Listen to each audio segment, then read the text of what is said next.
Other mangaka and writers need to take note on why Geto is the perfect case study for a well-written villain. So to start, what makes a great villain is their ideals. So having really strong convictions, but also the choices that they make to get to that point. So too often, it's boiled down to like a tragic backstory, or this character had a terrible upbringing, which, yes, those are valid, but that's not what really sells you on the fact that their ideals shifted. So when we meet him for the first time in the backstory, my partner noticed, because we meet him as a villain in Zero, and like we see him a little bit in season 1, my partner's like, wow, why does he have stronger ideals? Like, a stronger moral compass than Gojo, talking about protecting the weak and why that's so important.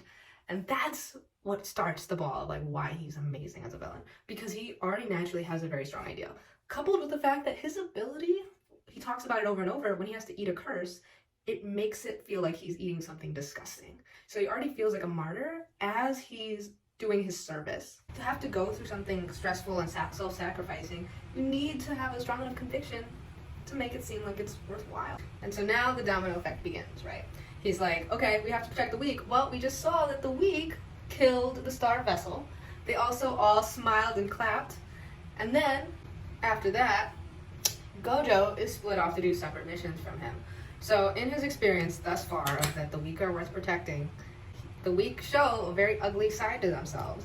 And somebody that can actually console him and get him through this, his best friend, can't relate to him. So Geto's now off alone doing his missions by himself, further contributing to that vicious cycle of eat curses, protect the weak, and feeling miserable. And then his classmate, who's like, hey, I feel like I should do this because I've never had something I was good at, and I want to do this because I feel like I can be a part of something, dies. So someone with conviction to protect the weak and feels like they have purpose dies. Well, that just further puts Geto into questioning his initial beliefs. The weak that he protects generates the curses, and that sorcerers don't have the ability to do that.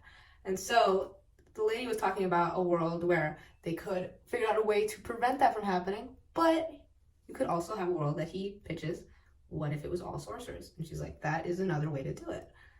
Geto sees his new ideal establishing about a world of only sorcerers, and he sees these sorceresses that need his help being treated poorly by the weak, further conviction that the weak are not worth protecting, and so he goes about massacring the village, and in doing so, establishes himself as a villain, because now you have the two pieces together, right? A nice caveat, too, about his new moral convictions is you can say, well, doesn't this now hurt all the people that he loved?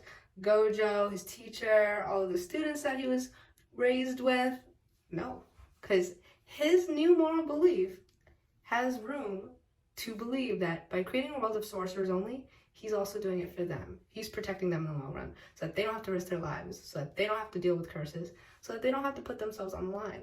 So it's self-sacrificing, and at the same time it's rewarding because he can still justify that he's doing it for the people he loves. So overall, very well written moral conviction. All right, almost have to go out, but before I do,